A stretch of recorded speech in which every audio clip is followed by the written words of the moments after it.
langsung ke acara inti, yaitu ceramah yang akan disampaikan oleh Ustadz Zaki Mirza. Ya, kepada Ustadz Zaki Mirza kami persilakan. Assalamualaikum warahmatullahi wabarakatuh. Waalaikumsalam warahmatullahi wabarakatuh. Tentunya tidak ada kalimat yang pantas kita sampaikan di awal tausiah ini, di awal kajian ini, selain kalimat syukur. Begitu berlimpah Allah memberikan karunia-Nya, anugerahnya kepada kita semua, dan mudah-mudahan setiap rezeki dan anugerah yang dititipkan kepada kita itu bisa menjadi sesuatu yang kita manfaatkan untuk menebar kebaikan di mana-mana. Adik-adikku yang berbahagia yang dimuliakan oleh Allah Subhanahu wa Ta'ala, insya Allah beberapa minggu ke depan kita sudah memasuki bulan Ramadan, bulan yang ditunggu-tunggu oleh seluruh umat Islam di belahan dunia ini. Sekarang kita ada di bulan Rajab. Bulan Rajab itu bulannya Allah Subhanahu wa Ta'ala. Kemudian ada bulan Sya'ban. Setelah Rajab di Sya'ban, Sya'ban bulannya baginda Rasulullah Sallallahu Alaihi Wasallam. Selesai dari Sya'ban, kita masuk ke bulan Ramadan, Ramadan Karim, bulan yang penuh dengan kemuliaan, limpahan kemuliaan yang Allah turunkan di bulan Ramadan. Makanya doa kita dari bulan Rajab ini, Allahumma barik lana fi Rajab wa Sya'bana wa balighna Ramadan. Ya Allah, berkahkan kami di bulan Rajab dan Sya'ban, dan panjangkanlah umur kami, sampaikanlah kami di bulan Ramadan nanti. Adik-adikku yang berbahagia yang dimuliakan oleh Allah Subhanahu wa Ta'ala, sebentar saya. Jadi ini teman-teman dari SMAN 4 ya. Adik-adikku yang berbahagia, siswa-siswi SMAN 4 yang dimuliakan oleh Allah Subhanahu wa Ta'ala.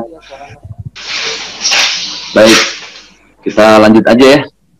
Mudah-mudahan sambil jalan bisa di silent nanti suaranya. Adik-adikku yang berbahagia yang dimuliakan oleh Allah Subhanahu wa Ta'ala, seperti yang saya sampaikan tadi di awal, waktu sekarang zaman modern, era milenial, semua kehidupan keseharian kita sudah kita hadapi segala sesuatu dengan digital, dengan teknologi.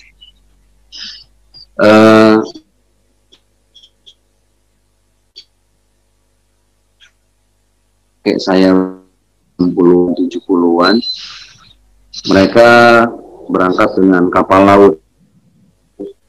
Nah, ini adik-adik perlu tahu semua. Makanya orang dulu kalau pergi haji itu mereka mengistilahkannya berlayar, karena di kapal laut. Bayangkan perjalanan untuk menembus lautan Samudra Hindia itu kurang lebih hampir 2 bulan, bahkan lebih, hampir 3 bulan. Kemudian ketika sampai di negara Saudi Arabia, ke kampung halaman masing-masing, memerlukan waktu yang sama dengan jarak tempuh dan waktu tempuh di sebelumnya, yaitu di era 60-an, tahun 70-an. Bayangkan sampai 6 bulan. Anak-anak, cucu yang menunggu mereka berangkat haji saat itu di tahun 60 sampai 70. Di saat orang menunaikan ibadah haji perlu waktu yang cukup lama. Tetapi dengan teknologi transportasi yang modern, yang mutakhir, maka waktu yang 6 bulan itu dipangkas. Haji saat ini cuma perlu kurang lebih 1 bulan. Yang paling lama itu 40 hari, perjalanan Jakarta Jeddah kurang lebih 9 jam, kemudian kembali juga menempuh waktu yang sama. Artinya sekian ratus jam bisa dipangkas, bisa dipotong dengan teknologi yang canggih. Nah, memanfaatkan teknologi yang canggih alat transportasi, seperti yang saya tadi kasih contoh, itu untuk berangkat haji, berarti untuk kebaikan dan ibadah kepada Allah Subhanahu wa Ta'ala.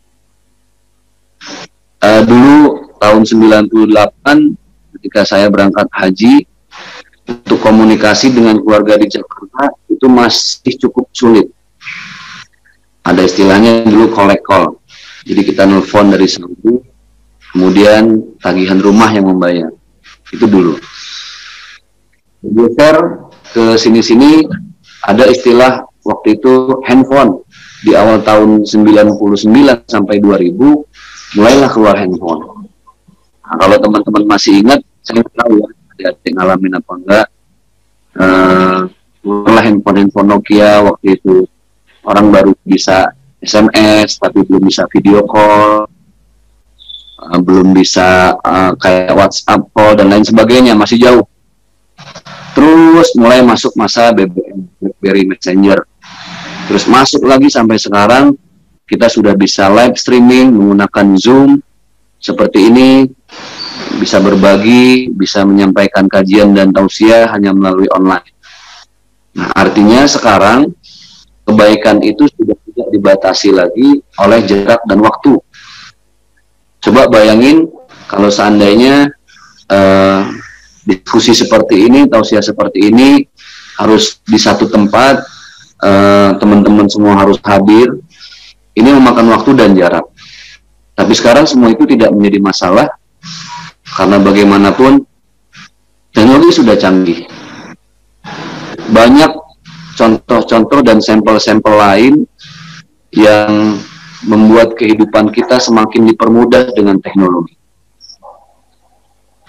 Contoh lainnya lagi sekarang, subhanallah, bagaimana handphone ini bisa menjadikan satu promosi buat sahabat-sahabat yang punya produk gitu ya, yang punya usaha, UKM, home industry, itu bisa mempromosikan usaha-usahanya lewat online. Nah, makanya sekarang di Instagram rame, teman-teman juga udah sangat akrab lah dengan Shopee dan lain sebagainya. Nah, ini teknologi kekinian yang cukup canggih. Nah, permasalahannya satu, dari sekian banyak contoh yang tadi saya sampaikan, kira-kira teknologi yang canggih ini sudah seberapa mampu menjadikan kita manusia yang lebih baik lagi kepada Allah Subhanahu wa Ta'ala. Handphone, nah ini, yang ada di tangan kita, ini adalah pisau. Pisau itu tergantung yang megang pisaunya siapa. Kalau pisau yang megang ibu-ibu ya, motong daging, bawang, cabai, bawang putih. Nah, insya Allah kalau pisau di tangan ibu-ibu bermanfaat, jadi mubur sop, jadi sayur asem. Tapi ketika pisau ada di tangan seorang penjahat yang niatnya tidak baik, jangankan motong leher ayam, bahkan leher teman sendiri bisa digorok. Nah, berarti pisau itu tergantung siapa yang memegang pisau. Pistol pun sama, man behind the gun, tergantung siapa yang ada di belakang pistolnya itu, di belakang senjatanya. Kalau yang megang Pak Polisi jadi kebaikan. Ketika ada penjahat diberi tembak peringatan, kemudian disasar salah satu anggota tubuhnya untuk melumpuhkan. Nah, tetapi ketika senjata itu ada di tangan penjahat untuk merampok, menggarong, dan lain sebagainya, itu jadi sebuah kejahatan. Seperti itulah handphone, adik-adikku yang berbahagia, Bapak Ibu, guru yang dimuliakan oleh Allah Subhanahu wa Ta'ala. Laptop, handphone, kemudian gadget-gadget lainnya, komputer, PC, dan lain sebagainya, kendaraan yang sekarang membuat hidup kita jadi mudah. Pertanyaannya satu, apakah semua alat-alat yang canggih itu sudah kita manfaatkan untuk mencari pahala di mata Allah Subhanahu wa Ta'ala? Nah, itu dalam kasus begitu banyak pada akhirnya orang yang jadi tahu aib orang lain, akhirnya bergosip, ghibah, dan fitnah. Sekarang itu melalui handphone. Saya semalam ngobrol sama teman-teman dari media karena kita akan bikin beberapa program untuk bulan Ramadan. Jadi ternyata subhanallah, survei membuktikan, survei membuktikan sudah mendekati angka 70% lebih, terutama di Jakarta, orang sudah tidak lagi menonton televisi secara langsung. Tapi bahkan mereka sekarang sudah bisa mengakses tayangan-tayangan YouTube, berita-berita viral, semuanya dari handphone dan gadget masing-masing. Nah, artinya mungkin tahun 2022, 2023, sampai tahun 2030, TV pun akan bergerak ke digital. Dan semua orang sudah sibuk dengan handphonenya masing-masing. Nah, saya ingin mengajak adik-adikku semuanya, manfaatkanlah handphone yang di dalamnya ada sosmed, ada Instagram kita, ada Facebook kita, ada Twitter kita, kemudian ada blog, ada website, dan lain sebagainya. Manfaatkan itu untuk menebar kebaikan-kebaikan. Jadi saya sering ditanya sama teman-teman, sama adik-adik gitu ya, di sekolah-sekolah, di kampus, Ustadz boleh nggak sih kita bikin konten kebaikan yang ringan-ringan, takutnya nanti dibully netizen. Nah, saya bilang, pada prinsipnya kalau masalah netizen, jangan terlalu dipikirin, karena bagaimanapun konten apapun yang kita posting itu akan dikomen. Dan setiap komen netizen itu pasti akan berbeda. Itulah kenapa ada istilah yang terkenal di zaman untuk masalah netizen, kalimatnya apa? Maha benar netizen dengan segala komennya. Jadi jangan pernah peduli dengan komen-komen netizen, selama yang kita sampaikan itu kebaikan, ajakan untuk berusaha menjadi jujur, menjadi amanah, menjadi berakhlak mulia, silakan sampaikan di sosmed kalian. Kadang saya berpikir gini ya, banyak orang yang di akun-akun sosmednya dia mengumbar aurat, menunjukkan lekuk tubuhnya saja berani gitu. Yang jelas-jelas itu dilarang dalam agama Islam, mereka berani. Nah, jadi saya ingin teman-teman semua kita ramaikan sosmed kita dengan kebaikan-kebaikan, seringan apapun, sekecil apapun. Bagaimana Ustadz contohnya? Contoh, daripada handphone kalian dimanfaatkan hanya untuk nonton TikTok gitu ya. Nah, lihat TikTok yang viral, yang kekinian. Di dunia sosmed kalian jangan hanya menjadi penonton, rugi. Tapi kalian harus menjadi seorang anak muda yang bermain sosmed, tapi juga berperan. Yang pasti mengawalinya susah. Contoh, di depan saya ada segelas air. Ini ya. Ini bisa jadi konten dakwah yang ringan. Nggak perlu waktu yang panjang, kalian bahas setengah jam, enggak. Dengan membahas air minum saja, bagaimana cara minum yang sesuai dengan tuntunan dalam agama Islam, dicontohkan oleh baginda Rasulullah SAW, itu sudah jadi sesuatu, jadi konten yang bermanfaat, yang bisa dinikmati oleh teman-teman kalian. Nah, niatnya jangan bikin sesuatu hanya untuk viral. Jangan bikin sesuatu supaya bisa ditonton orang banyak, jangan. Karena kalau tujuannya itu, kita akan capek sendiri. Bakal lelah, gitu ya. Ketika video kita nggak tonton banyak orang, akhirnya kecewa. Ketika followers Instagram kita nggak seberapa, akhirnya kecewa. punya channel YouTube tapi subscribernya belum seberapa, bikin video udah 2 bulan yang nonton cuma 5 orang misalnya. Itu juga karena kita maksa adik, orang tua buat nonton gitu ya. Ya istilahnya viewer yang terpaksa dan dipaksa.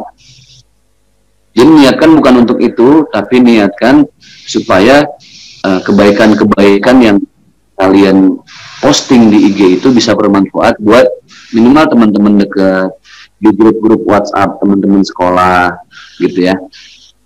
Dengan santuy aja, dengan santai bikin konten yang bisa dinikmati banyak orang. Dan yang berikutnya saya berpesan, ketika kita memposting segala sesuatu di sosmed, jauhilah gosip, jauhilah ghibah, jauhilah fitnah. Makanya saya ada satu konten saya, ini cerita saya pribadi, saya bikin satu konten dengan niat bisa menyampaikan dakwah ringan kepada teman-teman. Saya bikin satu tema yang menarik, namanya baperan, karena menyesuaikan bahasa-bahasa milenial ya. Baperan, bahas perkara kehidupan, kepanjangan. Tapi ketika saya posting, naik 1 hari, yang nonton cuma 10, 2 hari 15. Tapi subhanallah, saat yang bersamaan saya melihat ada salah satu channel YouTube yang memposting review cupang. Teman-teman pasti paham ya. Review cupang baru naik 1 hari 2 hari, yang lihat viewersnya itu udah jutaan. Jadi saya mikir ternyata memang kalau kita bikin konten targetnya nyari viewers, nyari subscriber, itu bakal sakit hati. Tapi niatin aja lillahi ta'ala, kita niat menebar kebaikan kemana-mana. Jadi teman-teman jangan cuma jadi penonton TikTok, jangan cuma jadi komentator di postingan-postingan orang lain sebagai netizen, tapi kalian harus memberikan karya, harus berkarya, harus menciptakan sesuatu yang bermanfaat minimal buat teman-teman dekat kalian. Gitu. Banyak hal yang bisa dibahas. Kalian bisa ngulik makanan halal dan thayyibah gitu ya. Nggak usah jauh-jauh. Ada tukang gado-gado di sebelah rumah, samperin, cukup pakai handphone, nggak perlu modal kayak youtubers yang memang alatnya keren-keren, enggak. Karena sekarang nggak nentuin. Banyak video-video viral yang direkamnya cuma pakai handphone. Kalau kalian masih ingat Odading Mang Oleh, itu bagaimana Odading Mang Oleh itu viral, padahal si orangnya itu cuma merekam dengan handphone, dipanggil kemana-mana saat itu ya. Nah, hari saya ingin mengajak, menyemangati kita semua dengan handphone apapun mereknya, resolusinya sebagus apapun atau seburuk apapun, mohon maaf, itu bisa kita jadikan alat untuk merekam kebaikan-kebaikan kita. Ada tukang gado-gado, kita samperin, kita tanya, "Ibu, gado-gado itu isinya apa aja sih, Bu?" Dia ngejelasin, bisa jadi ini kontennya konten kuliner, dia ngejelasin cara motong-motongnya, cara nguleknya. Nah, cuma ditambahin, disisipin. Teman-teman, kalau kalian mau bikin gado-gado, udah jadi, pas mau makan jangan lupa ya, sebut nama Allah supaya makanannya jadi berkah. Contoh nih, Bismillahirrahmanirrahim, Allahumma barik lana fima razaqtana wa qina adzabannar. Itu udah keren banget. Terus Ustadz kan semua orang udah tahu doanya. Nah, itulah fungsi konten kita itu, untuk mengingatkan orang bahwa ada doa yang kita hafal tapi sering lupa dibaca ketika mau makan, padahal udah diajarin dari kecil. Nah, maka saya kepengen semua teman-teman anak muda, adik-adikku, yuk kita meramaikan dunia sosmed ini dengan kebaikan-kebaikan. Jangan kalah dengan orang yang berlomba-lomba menunjukkan harta gitu ya, pamer, boleh-boleh aja. Saya sekedar informasi, sekarang ini lagi rame konten-konten sultan lah ya. Ada Sultan Andara Raffi Ahmad, kemudian ada Sultan Bintaro, Andre Taulani. Kemarin saya baru collab dengan Sultan Pamulang.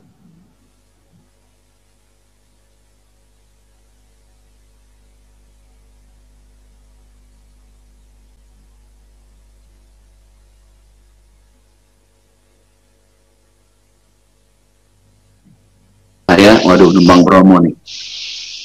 Zaki Mirza Channel, ya, ZACKYMIRZA, Zaki Mirza Channel. Terus jangan lupa follow my IG please di @zakimirza_. Sekali lagi @zakimirza_. Oke. Nah, artinya saya contoh ke teman-teman artis ya, yang dibilang sultan kayak Bang Narji. Saya nggak nyalahin Bang Narji, nggak boleh gitu dong, nggak boleh sombong kalau bikin konten. Enggak, itu metode dakwah yang tidak tepat. Tapi saya main ke rumahnya, bahkan saya home tour ya, istilah sekarang tuh di YouTube ada istilah, ada yang bilang home tour, ada yang tour house gitu loh. Jadi kita keliling rumah teman-teman yang kita datengin, termasuk rumahnya Bang Narji. Ada koleksi sepatu, koleksi jam, kemudian koleksi kemeja. Tetap di konten itu nanti kalian harus lihat saya collab sama Sultan Pamulang, Bang Narji Cagur. Bagaimana saya arahkan supaya boleh punya sepatu yang banyak Bang, tapi jangan lupa setiap beli sepatu diimbangin sama sedekah. Abang beli sepatu, beliin juga dong sepatu beberapa buat anak-anak yatim. Nah, terus kemudian baru kemarin siang dari jam 3 itu saya collab dengan, ada yang lebih viral sekarang di YouTube, itu Sultan Ragunan di daerah Jakarta Selatan, namanya Aleta. Jadi kalau kalian browsing atau googling, cari Aleta. Ini umur anak muda, perempuan, umurnya 20 tahun atau 21, saya lupa. Di rumahnya bahkan ada pesawat. Bayangin, kebayang nggak sih kalau di rumahnya aja ada pesawat? Ya itulah, itu namanya sesuatu yang bikin orang pengen kepo. Oh, gila ya, di rumahnya sampai ada pesawat. Pas kita ke sana memang ada satu pesawat yang awalnya itu potongan-potongan gitu loh. Kemudian dibawa ke rumah, disatuin lagi. Jadilah sekarang pesawatnya itu dibuat untuk gudang. Nah, maksud saya, kenapa saya sampaikan hal ini semua? Artinya kalian harus berkreasi dan berkarya, apapun bentuknya. Saya pernah lihat satu konten YouTube itu sempat di trending kalau nggak salah. Itu ada anak-anak SMA di daerah Cianjur, itu namanya Hitam Putih kalau saya nggak salah, saya lupa namanya apa. Mereka berkreasi, bikin lagu-lagu religi, tapi pakai seragam SMA gitu. Mereka semuanya juga ikut nyanyi, cowok, cewek, putra putri. Artinya hal kayak gini menjadi satu hal yang menurut saya bisa bermanfaat buat orang lain. Karena itulah yang diajarkan oleh baginda Rasulullah SAW. Beliau berpesan kepada kita semua, khairun nas anfa'uhum linnas. Sebaik-baiknya manusia itu adalah yang hidupnya bermanfaat, tidak pernah merugikan orang lain, selalu ingin nyenengin dan ngebahagiain siapapun orang yang ada di sekitar. Nah, hal itu sekarang kita bisa sampaikan, kreasi kita bisa membuat bahagia orang lain, tentunya dengan postingan-postingan. Makanya kenapa kita diajarkan oleh baginda Rasulullah untuk menjadi manusia yang bermanfaat? Karena memang nilai kita hidup di dunia ini tidak akan menjadi siapa-siapa dan tidak akan menjadi apa-apa selama tidak ada karya yang kita buat, apapun bentuknya ya. Manusia itu yang dilihat karyanya, kreasinya. ketika seekor harimau mati, maka yang ditinggalkan adalah belangnya. Kemudian ketika seekor gajah mati, yang ditinggalkan gadingnya. Tetapi ketika seseorang itu meninggal dunia, maka yang ditinggalkan adalah amal baik, amal jariah, dan karya baik. Jadi maksud saya, kalian harus banyak berkreasi dari sisi religi. Itulah kenapa saya membuat satu kajian di beberapa tempat dengan konsep dakwah entertainment, yaitu bagaimana menyampaikan dakwah di dunia entertain. Baik adik-adikku yang berbahagia yang dimuliakan oleh Allah Subhanahu wa Ta'ala, kenapa saya bahas masalah dunia kekinian, milenial, masalah teknologi canggih, sosmed dan lain sebagainya? Ini satu hal yang harus sering kita sentuh, satu hal yang harus kita saling mengingatkan, supaya jangan sampai handphone kita menjadi sesuatu yang justru bikin banyak dosa. Tapi jadikanlah handphone yang ada di genggaman kita itu menjadi sesuatu yang bermanfaat, bahkan menjadi sesuatu yang membuat kita punya banyak pahala. Karena kita sebagai anak muda ini generasi penerus dari orang tua kita. Para pejabat yang sekarang duduk di pemerintahan, ada masanya nanti mereka akan meninggalkan semua itu, diserah terimakan jabatannya, atau mereka meninggalkan dunia, kita nggak pernah tahu. Nah, suatu saat anak-anak muda yang akan duduk di kursi-kursi pemerintah, itu pasti. Contoh, almarhum Kiai Haji Jainuddin MZ,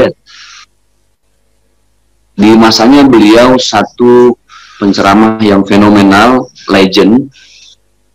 Sentuhan-sentuhan dakwahnya sangat ringan, bisa menyentuh semua kalangan, dan pada akhirnya mereka, beliau almarhum Kiai Haji Jainuddin MZ ketika meninggal dunia, maka begitu banyak penerus-penerusnya, anak-anak beliau gitu ya, kemudian sahabat-sahabat dai muda meneruskan estafet perjuangan dakwah. Kemudian ada Ustadz Arifin Ilham yang walaupun sudah tidak ada, tapi zikir-zikirnya masih diteruskan oleh banyak-banyak ustadz muda. Contoh lain lagi Ustadz Jeffrey Al-Bukhari, sosok pendakwah gaul milenial yang bisa diterima konsep dakwahnya oleh anak muda. Sekarang banyak lagi diterusin oleh anak-anak muda. Ada Ustadz Handi Boni sekarang gitu ya, yang mencoba mendekati anak-anak muda. Kemudian ada yang lagi mau viral sekarang, ada Kang YB namanya, Kang Yusuf Burhanuddin dari Bandung. Materi-materinya juga cukup unik. Nah, kalian sudah harus mempersiapkan sedini mungkin. Mumpung kalian masih duduk di SMA, berkarya aja terus. Allah tidak buta, Allah tidak tidur. Suatu saat ketika kalian berkarya, pasti Allah akan memberikan satu titik di mana karya kalian banyak dilihat dan dihargai oleh orang lain, apapun bentuknya. Catatannya, karyanya harus positif, harus halal dan thayyibah, gitu ya. Banyak sekarang, begitu banyak konten-konten yang dibikin oleh para kreator konten ke tema-tema sosial, ya. Nah, sekedar info, teman-teman, ini belum banyak viral, tapi saya udah lihat langsung. Biasanya di hari Jumat kita banyak Jumat berbagi. Nah, Jumat berbagi itu kan kita dengan ngasih nasi box ya, dikasih ke pekerja-pekerja bangunan di jalanan, ke anak yatim, duafa. Itu sudah banyak dan alhamdulillah semarak. Sekarang ada lagi yang baru, ada satu komunitas yang Jumat berkahnya itu bukan hanya berbagi kepada manusia, tapi mereka datang ke tempat penampungan-penampungan kucing yang direscue, artinya yang diselamatin ya. Ada yang mungkin kelindes mobil, ada yang nggak ada, kucing-kucing kampung lah yang kasihan secara fisik dikumpulin. Nah, teman-teman yang peduli ini mereka ngumpulin uang untuk memberikan makanan yang layak untuk dikonsumsi kucing. Hebat ini. Ini anak-anak muda, teman-teman SMA, kalau nggak salah dari daerah Tangerang, mereka membuat satu kegiatan yang namanya peduli makhluk hidup lain. Kadang di Jumat ini mereka datang ke satu tempat di mana banyak kucing yang diselamatin, mereka kasih makan kucing, kemudian mereka kasih makanan yang layak lah. Saya dapat info Jumat depan insya Allah saya diajak ke satu tempat, sama tempat penampungan kucing yang terlantar lah ya, yang nggak jelas, yang badannya udah sakit tapi nggak ada yang ngerawat di bawah. Nah saya demen, saya suka dengan hal-hal kayak gini karena itu kreasi yang segar gitu loh, yang nggak kepikiran. Bisa ya orang berpikir Jumat berkahnya sekarang modelnya nggak cuma ngasih ke sesama manusia, tapi bahkan peduli terhadap makhluk Allah yang lain. Itu hebat. Nah sekarang tantangannya adalah buat teman-teman di SMAN di online kali ini, kalian bikin sesuatu apa yang bermanfaat. Kalau bisa bukan hanya untuk manusia, untuk makhluk hidup. Saya dulu pernah bikin program namanya Daun, dakwah untuk alam dan lingkungan hidup. Bagaimana para ustadz, para guru ngaji yang biasanya cuma ceramah, ngajar ngaji, nyampein tausiah, tapi saat itu saya ajak mereka bergerak untuk ngebersihin sampah-sampah yang ada di kali. Bagaimana kita bergerak untuk memberikan air-air ke tempat-tempat yang memang susah air. Nah, inilah Islam, this is the real Islam. Jadi Islam itu bukan hanya bagaimana kita belajar sholat, bukan bagaimana hanya sekedar bagaimana kita berpuasa, kemudian bagaimana kita melaksanakan sedekah, zakat, tapi ibadah kita itu akan menjadi lebih sempurna ketika kita ikut sertakan dengan perbuatan-perbuatan yang konkret, yang real. Bukan cuma sekedar tahu teori, tapi bagaimana dia mengamalkan teori. Nah, itulah dakwah yang hakiki, dakwah yang sejati. Tidak hanya menyampaikan tausiah, tapi bagaimana kita bergerak menebar kebaikan di mana-mana. Nah, adik-adikku yang berbahagia, yang dimuliakan oleh Allah Subhanahu wa Ta'ala, kenapa saya sampaikan semua itu, dan pada akhirnya ini saya kaitkan dengan peristiwa Isra dan Mi'raj baginda Rasulullah Shallallahu Alaihi Wasallam. Peristiwa Isra dan Mi'raj, apa Ustadz kaitannya dengan apa yang sudah Ustadz sampaikan tadi? Jadi gini, ada satu oleh-oleh terindah yang ditentengin oleh Allah untuk baginda Rasulullah dan dibagikan kepada semua umatnya. Apa oleh-oleh itu? Oleh-oleh itu tidak lain adalah perintah salat 5 waktu. Nah, ada subuh, zuhur, asar, maghrib, isya. Itu yang wajib. Bahkan sudah disiapkan pos-pos salat-salat sunnah. Jam 9 pagi kita mau curhat sama Allah, ada salat duha. Di sepertiga malam kita mau curhat sama Allah, ada salat tahajud. Dan ada salat-salat sunnah yang lainnya yang begitu banyak. Nah, pada prinsipnya, kenapa Allah memerintahkan kita untuk salat? Karena Allah mau dengan salat itu kita menjadi manusia lebih baik lagi. Dengan salat yang kita dirikan, Allah mau salat itu menjauhi kita dari perbuatan keji dan mungkar. Orang yang sholat harusnya lebih sayang sama ibu ketika sholatnya rajin. Orang yang sholat harusnya lebih memuliakan ayah, karena bagaimanapun jasa ayah itu banyak. Orang yang sholat sama temennya nggak mau fitnah karena malu dengan sholatnya. Orang yang sholat sama saudara-saudaranya nggak mau berkhianat. Karena apa? Karena malu sama sholatnya. Nah, harusnya sholat itu bisa membuat kita menjadi manusia lebih baik lagi. Dan, ini nyambung benang merahnya dengan apa yang saya sampaikan tadi. Dan dengan sholat harusnya, selain tercegah dari perbuatan keji dan mungkar, dengan sholat yang didirikan, dia harus menjadi manusia kreatif, manusia berkarya, manusia yang nggak mati gaya, manusia yang terus, karena prinsip hidup ini adalah bagaimana kita belajar dari kehidupan sampai kapan sampai Allah bilang ke kita selesai. Ketika Allah bilang selesai, selesai sudah. Itulah, maka saya mengajak bahwa tugas kita bukan hanya bagaimana membenahi ibadah mahdhah, tapi bagaimana kita membenahi kreativitas, membenahi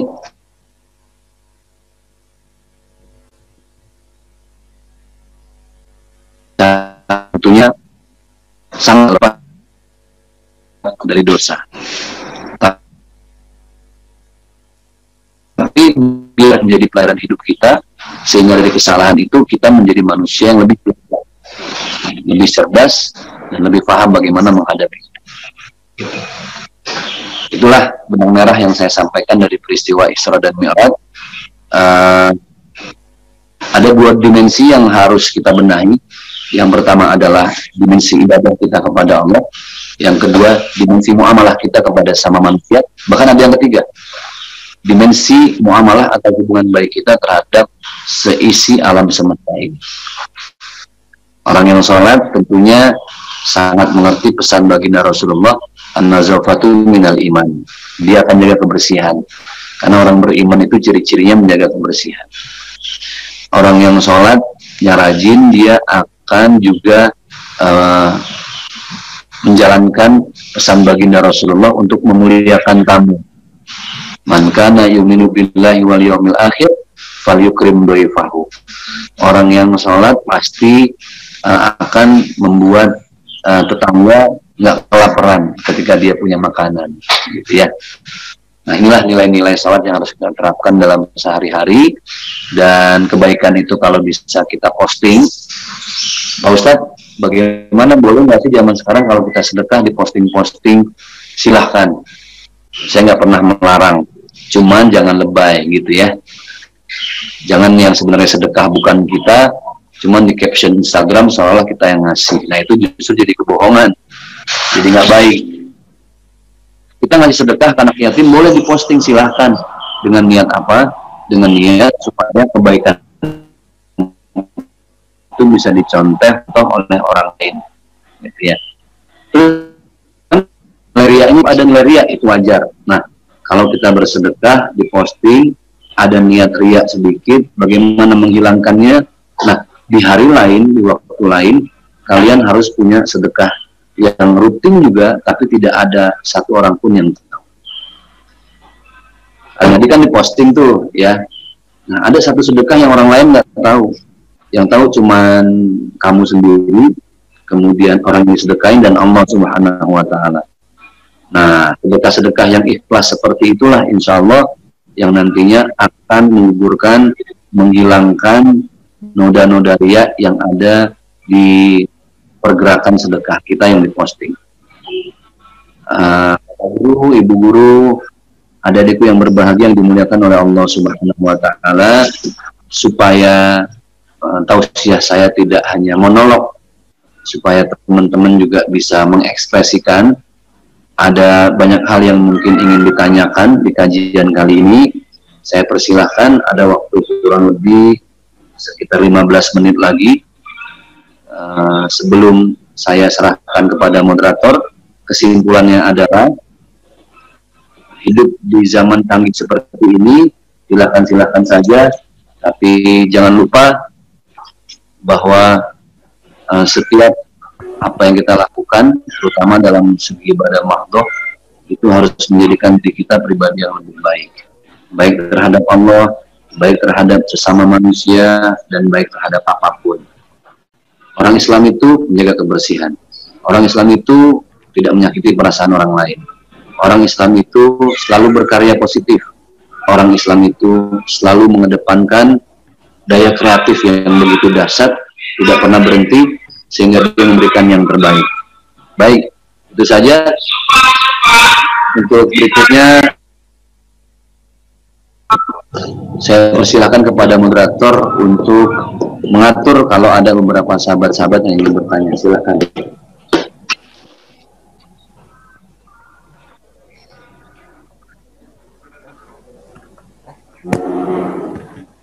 Terima kasih kepada Bapak Ustadz Zaki Mirza atas penyampaian ceramahnya. Selanjutnya ada sesi tanya jawab nih Bapak Ustadz. Bagi yang mau bertanya silahkan tulis di kolom komentar, dan kita sudah ada satu pertanyaan. Ya, silakan. Bagaimana bila kita membuat video yang bermanfaat di kajian atau yang lainnya, tapi banyak yang bilang seperti kita itu sok alim atau sok keislamian, itu gimana Pak Ustadz? Cara kita menyikapinya?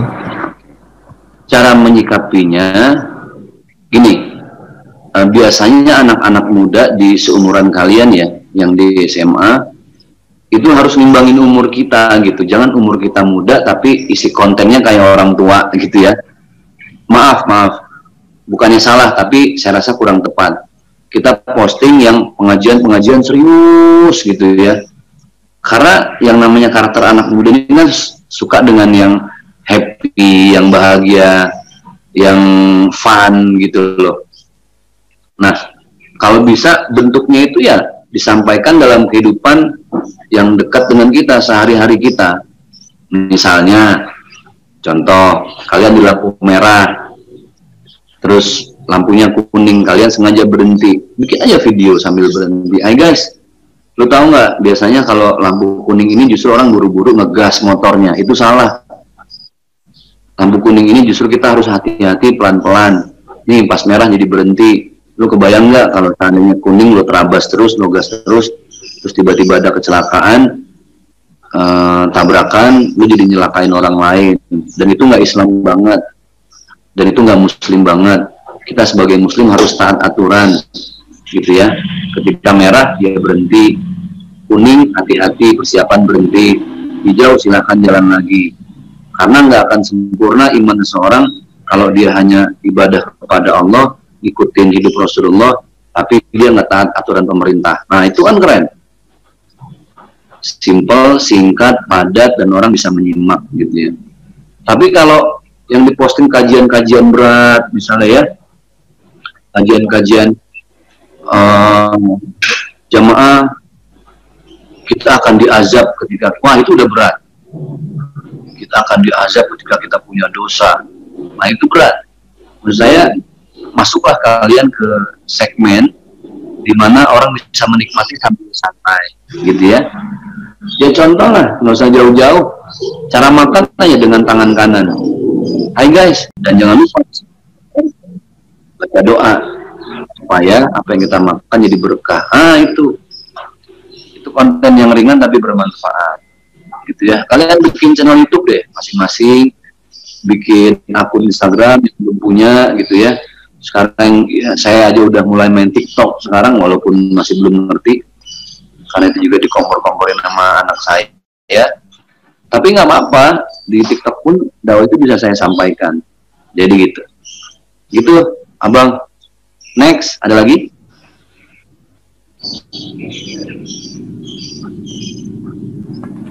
Yang mau bertanya silahkan ya, tulis di kolom komentar.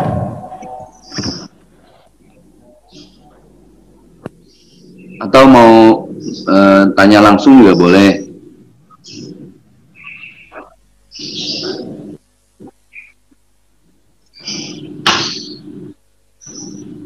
Silahkan. Wah, ini gimana mau berkarya nih kalau nanya aja masih malu-malu.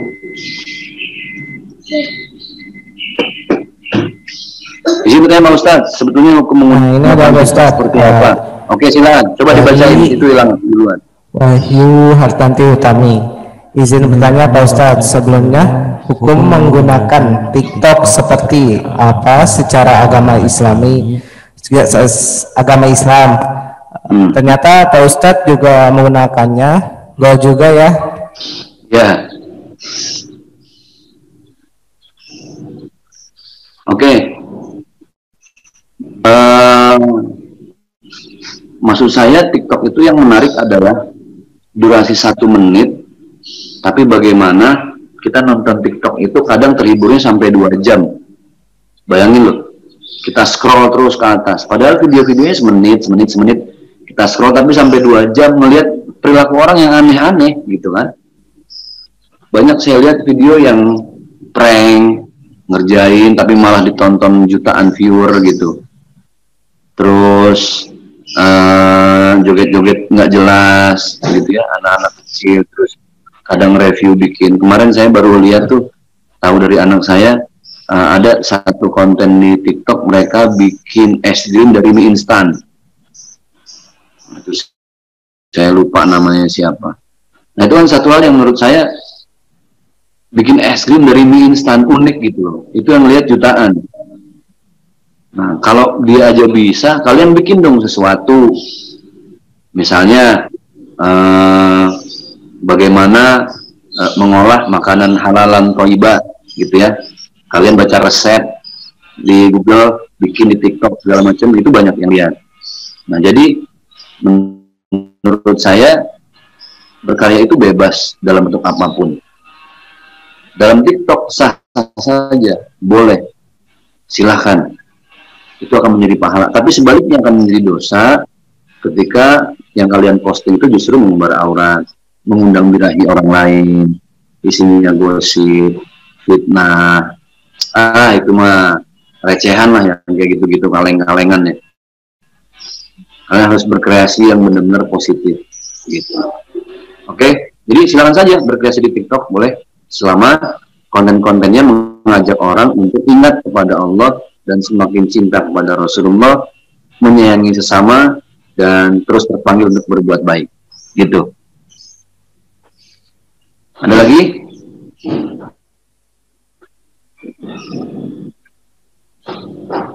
Ada satu pertanyaan lagi nih Pak Ustadz dari Krisna Pasha. Ustadz mau bertanya, kenapa saat Nabi Isra Mi'raj diberikan perintah untuk sholat? Kenapa bukan selain dari sholat? Misalkan zakat atau sedekah. Oke. Berarti ada sesuatu yang sangat spesial dalam perintah itu. Ketika Allah memerintahkan zakat, perintah itu Allah titipkan lewat malaikat Jibril, nggak langsung Allah yang nyampein. Ketika Allah memerintahkan haji, umroh, perintahnya juga disampaikan oleh Jibril, nggak langsung. Tapi ketika perintah sholat, Allah panggil langsung baginda Rasulullah SAW.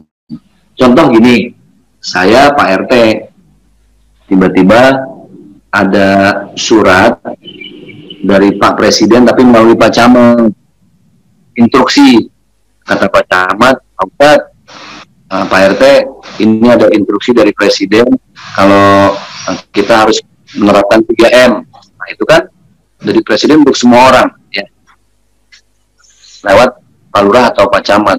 Tapi tiba-tiba misalnya malam-malam Presiden langsung WA kita, langsung loh, japri, Assalamualaikum Ustaz Jaki, sebagai Pak RT saya mau ketemu dong. Waduh, Pak Presiden WA saya langsung mau ketemu, dipanggilnya ke Istana Negara lagi.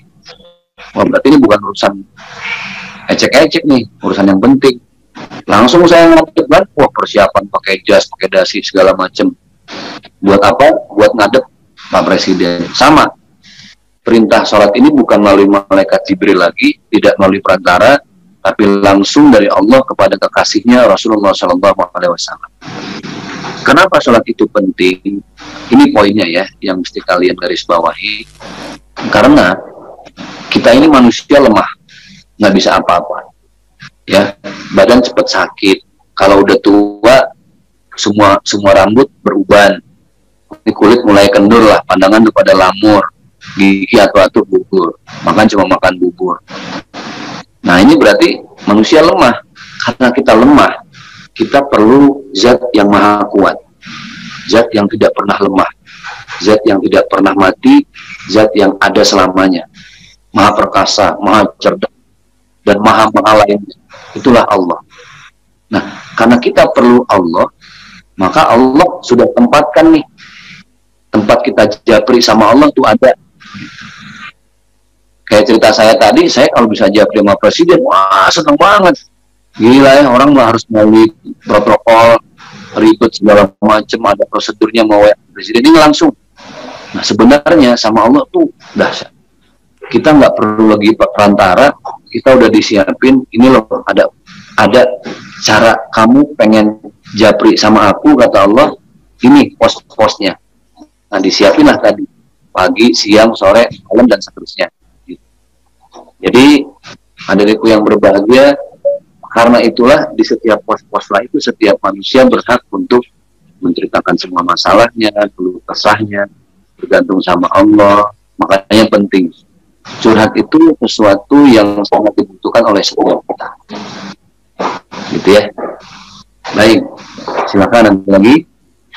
Mungkin pertanyaan terakhir ya. Karena saya ada acara online berikutnya jam 10:05.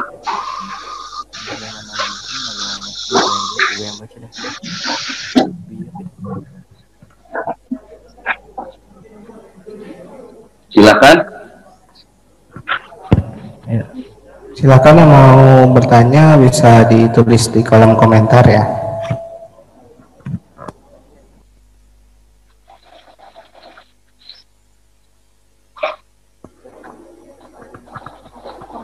Baik. Tadi ada tuh. Boleh dibaca?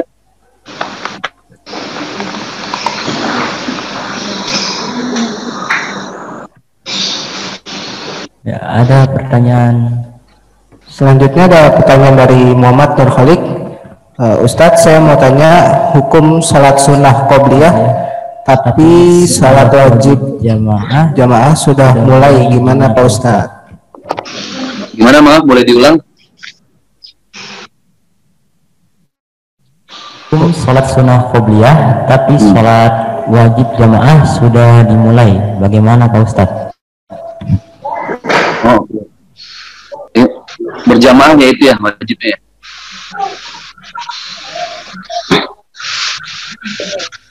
Halo, itu berjamaah wajibnya.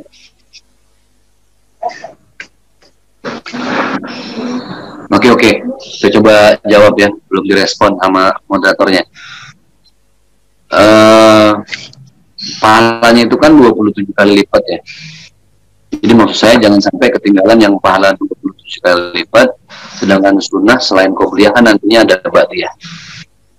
Jadi raih pahala yang lebih banyak, sedangkan sholat sunnah rawatib itu ada qobliyah dan ba'diyah. Gitu. Oke, adik-adikku yang berbahagia yang dimuliakan oleh Allah Subhanahu wa Ta'ala. Mudah-mudahan yang saya sampaikan bisa bermanfaat untuk kita semua, bisa menjadi bahan evaluasi kita, sehingga kita menjadi manusia yang lebih baik lagi di mata Allah Subhanahu wa Ta'ala. Benahi hati, bersihkan pikiran, baik kebaikan-kebaikan, sehingga suatu saat Allah ambil nyawa kita pun dalam keadaan baik di mata Allah Subhanahu wa Ta'ala. Terima kasih, itu yang saya sampaikan sedikit, tapi semoga bisa bermanfaat banyak buat teman-teman semuanya. Aku qauli hadza nasihatan lakum wa li hasan billahi taufiq wal hidayah. Assalamualaikum warahmatullahi wabarakatuh.